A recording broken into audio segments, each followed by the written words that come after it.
Good afternoon. Good afternoon. Today in the Rose Garden, President Trump continued the tradition of celebrating the National Day of Prayer. The President also signed an executive order to ensure that all faith-based communities have strong advocates throughout his administration. The President encourages people of all faiths across the country to join together and pray for our nation. In that same light, President Trump extends his thoughts and prayers to the 9 victims and their families of yesterday's military plane crash in Savannah, Georgia. The 9 members of the Puerto Rico National Guard, who had a combined 167 years of service, were on an official mission. The President has been briefed on the incident and will work with the Department of Defense to provide assistance and resources to the Puerto Rico National Guard. As you all know, President Trump's nominee to lead the CIA, Gina Haspel, is scheduled to appear before the Senate Intelligence Committee next week. In her 33 years at the agency, Acting Director Haspel has held senior positions around the globe, overseeing covert operations and counterterrorism efforts to protect the homeland. She's one of the most qualified, most capable individuals ever nominated to lead the CIA. We are seeing widespread support from across the political spectrum and within the intelligence community. People that worked at the CIA, people that led the CIA, support Acting Director Haspel. Jeremy Bash, the former Democratic Chief Counsel to the House Committee on Intelligence and Chief of Staff at the CIA under President Obama, called Acting Director Haspel the rare CIA director nominee that both parties should love. With planning and preparations underway for the summit with North Korea, and with Secretary Pompeo now engaged from the State Department, Republicans and Democrats should come together and confirm Gina Haspel as the director of the CIA. Today, we also mark World Press Freedom Day. This comes after a recent suicide bombing in Afghanistan, claiming the lives of at least 10 journalists. Many journalists around the globe do their jobs at great risk every day. The United States stands in solidarity with these men and women who work for free and open societies. And with that, I will take your questions. Zeke. Thanks, sir. First, just a quick question. I don't know if you saw the news out of Iran. The foreign minister released a video statement saying that Iran would not renegotiate or add on to the JCPOA. How does that influence the president's thinking? Do you have any response to that? We don't have any announcements at this time. When the president has a final decision on what he will do in terms of the JCPOA, we'll let you know. And secondly, on the other topic in the news today, could you explain why the president, when he answered questions to reporters a few weeks ago about the $130,000 payment for Michael Cohen to Stormy Daniels, why the president was not truthful with the American people and with the people in this room? As Mayor Giuliani stated, and I'll refer you back to his comments, this was information that the president didn't know at the time, but eventually learned. Jonathan? Take a broader view on this. I know you can't talk about the details, but can I ask you, when the president so often says things that turn out not to be true, when the president and the White House show what appears to be a blatant disregard for the truth, how are the American people to trust or believe what is said here or what is said by the president? We give the very best information that we have at the time. I do that every single day, and will continue to do that every day I'm in this position. But the president, I mean, when the story first happened, came out that Ty Cobb would be leaving and Emmett Flood would be coming in, the president said fake news, said it was not true. When he talked about the prisoners in North Korea, he said the previous administration had been failed to get them out. These 2 of them were taken prisoner while Donald Trump was president. And obviously the totally conflicting statements on the Stormy Daniels payment. And these are statements that are just not true. When it comes to North Korea, I think you could also look at Otto Warmbier, who was detained during a previous administration, as was one of the current detainees. And so that would reflect the president's comments that he made. When it comes to the last instance that you mentioned, as Mayor Giuliani stated, this wasn't something that was initially known, but later learned. And again, we give the best information possible at the time, and we're going to continue to do that every single day. You started paying back Michael Cohen back in February of last year. I mean, the reimbursement was happening long before the president was asked about this. Is that a question or? But I'm saying, I mean, how could he not have known? He was paying him back. Again, I'm not going to get into those details, and I would refer you back to the statements, pretty lengthy statements made by Giuliani both last night and this morning, as well as the president's tweets where they've both spoken about that. Jim? Just to follow up on that, the president did talk about monthly retainers in his tweet, and then Rudy Giuliani said that the president only knew about this 10 days to 2 weeks ago. How can you only be aware of something 10 days to 2 weeks ago, but at the same time being in the process of paying monthly retainers that apparently covered this reimbursement to Michael Cohen? Again, I can't get into the details of the ongoing litigation. I'd refer you back to the president's outside counsel. I'll just follow up on it. You said on March 7th there was no knowledge of any payments from the president, and he's denied all of these allegations. Were you lying to us at the time, or were you in the dark? The president has denied and continues to deny the underlying claim. And again, I've given the best information I had at the time. And I would refer you back to the comments that you yourself just mentioned a few minutes ago about the timeline from Mayor Giuliani. That statement, yeah. but Sarah, that statement was in reference to the reimbursement, the payment. Again, I gave you the best information that I had. And the allegations, the allegations, the president has denied and continues to deny the underlying claim. Why can't you just answer yes or no whether you were in the dark? I think it's a fairly simple question whether you just didn't have the information. I think it's a fairly simple answer that I've given you actually several times now. I gave you the best information that I had, and I'm going to continue to do my best to do that every single day. Jeff. Sarah, can you give us an update on the 3 Americans held in North Korea? Rudy Giuliani said that they were going to be released today. Is that true? We can't confirm the validity of any of the reports currently out about their release, but we certainly would see this as a sign of goodwill if North Korea were to release the 3 Americans ahead of discussions between President Trump and Kim Jong-un. In addition to being an attorney, sorry, Sarah, in addition to being an attorney for the president, does Mr. Giuliani, Mayor Giuliani, have a wider remit to talk about things like foreign policy? Not that I'm aware of. Steve? Yes, Sarah, I wanted to ask you about these reports citing U.S. intelligence that the Chinese have installed new missile platforms on disputed islands in the South China Sea, and they also appear to now be basing fighter jets there.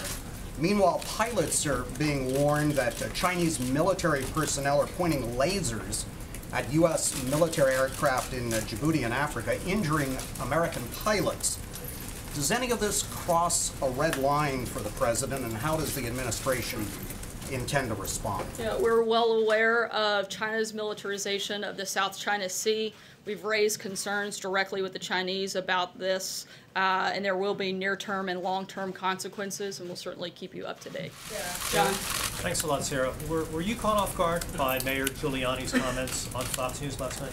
I'm not part of the legal team and wouldn't be part of those discussions. So is the administration, is the president, is he pleased with the job that Mayor Giuliani is doing right now? It seems as if he's opened the president up to some sort of criminal liability as it relates to federal election campaign violations. I haven't discussed that with the president. I wouldn't be part of those conversations. And so the president then is pleased with the job that Mr. Giuliani is doing? Again, I haven't had that conversation with the president. That's an outside counsel and not something I would be a part of. Francesca? Thank you, Sarah. When was the last time that the president talked to Michael Cohen? And is Michael Cohen still his attorney? And also, is the White House concerned, or is the president concerned, that any conversations he would have had with Michael Cohen would have been picked up by the wiretap that we learned about today? Let me see if I can get all of those questions since there were quite a few altogether.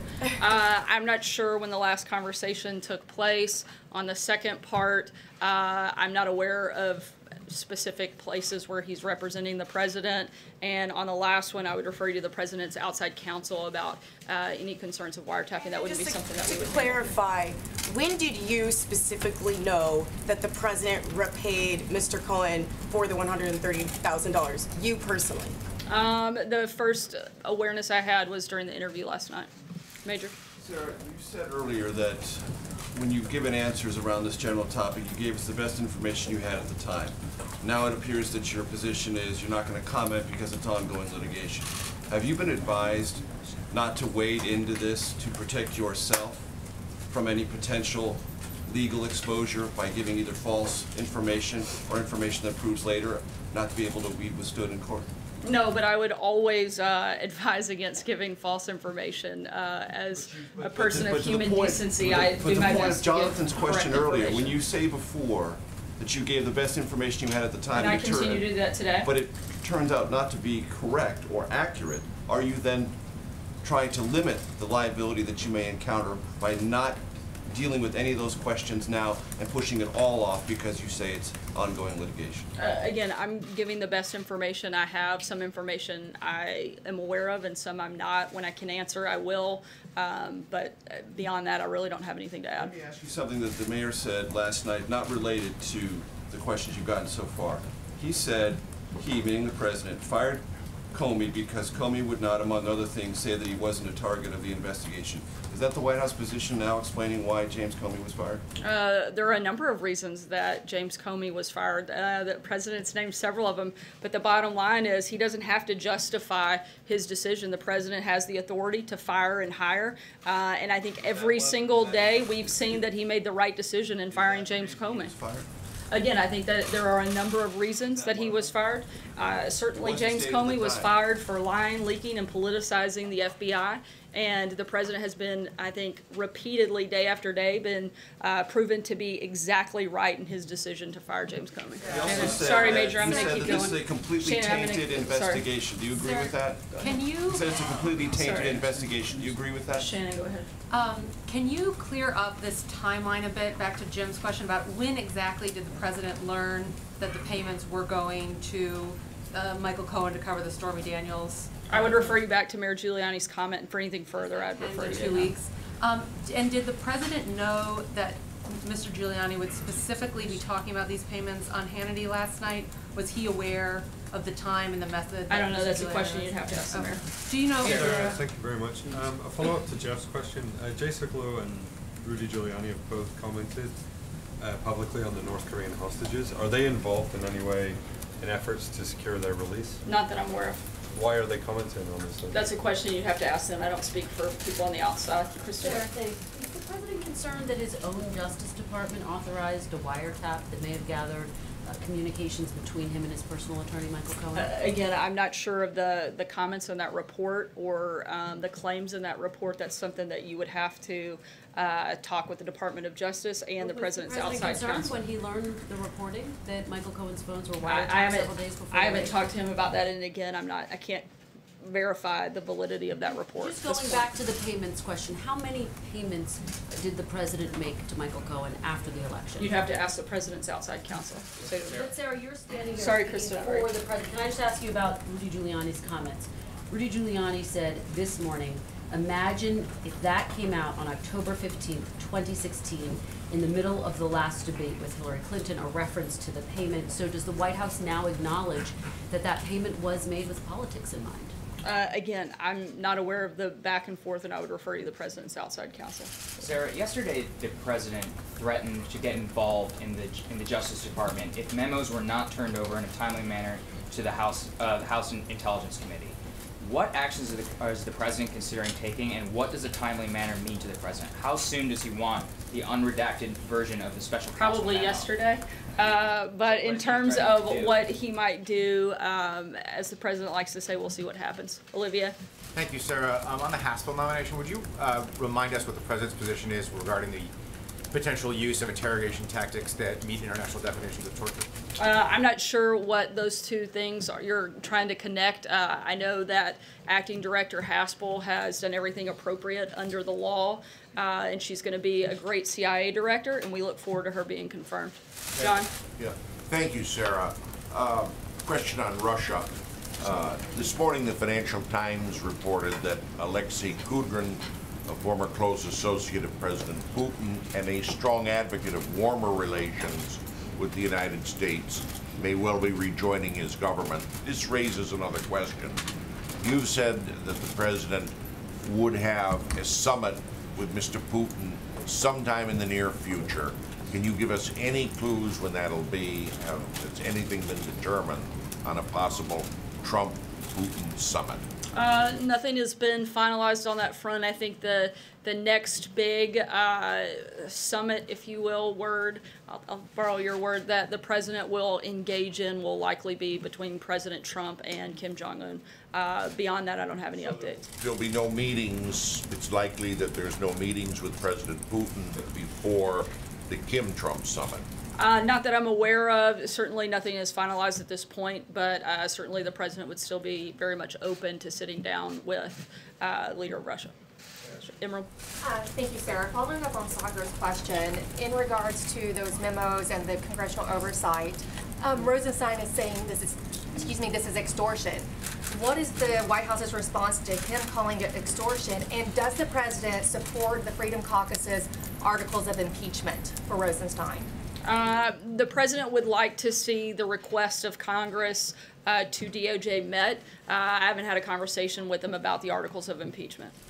Cecilia. You just said that James Comey was fired for lying and leaking and politicizing. What did he lie about before he was fired, and what did he leak before he was fired?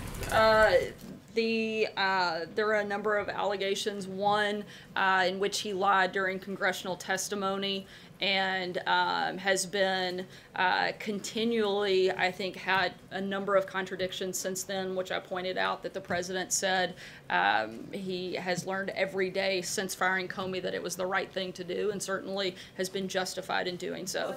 But again, going back to the president, frankly, doesn't have to have a justification. He can hire and fire whoever he wants, and he made the decision to fire James Comey, and that's certainly a decision he stands by, and one that he feels very justified in since. Julie? Is Giuliani correct in saying that he was fired in part because he wouldn't tell the president that he wasn't part of the investigation? I can't speak for Mayor Giuliani. I haven't talked to the president about that. Julie? Did the president file a fraudulent personal financial disclosure last year when he filed a report that did not include a loan from Michael Cohen or any company affiliated with him? I mean, if there was no loan, then what would he have been reimbursing? I don't know. You would have to talk to the president's outside counsel. Brian? Thank you. Can you say why he was talking with Giuliani about the North Korean prisoners, given that he doesn't have a high-level clearance? I'm not aware that they spoke about that, so I don't know. Was he aware that Giuliani was going to be talking about them on TV during the negotiations? Again, I'm not aware that they spoke about it, so I can't answer that. Brian? A couple of quick questions. Does the president believe he's above the law, and does he No. prefer to sit down with Kim Jong-un I'll answer the first question. No. Go ahead. Thank you. And then does he prefer to sit down with Kim Jong-un versus Bob Mueller? I certainly think that the president feels like stopping a nuclear war and helping protect the safety and security of people across the globe would certainly be the #1 priority of the president of the United States, and certainly I would think would be the priority that most Americans would share and support the president doing. Take one last question. Lalit? Sarah. Sorry, April. Okay, Sarah, really fast. Can you, 2 questions. Can you, if you're not ready, Sarah. I was looking for him. I thought he was over here. He's usually standing over there. He threw me off. I'll come to you next. Okay. So Sarah, at this point, can you tell us definitively if the president plans to answer any questions from Bob Mueller, and if not, what is now in place here at the White House to go through that process of a subpoena, a possible indictment, a possible grand jury? Again, those are all questions you would need to refer to the outside counsel. Okay, well, now going to Rudy Giuliani. Did Rudy Giuliani do harm to the president today and last night in his conversations to Fox?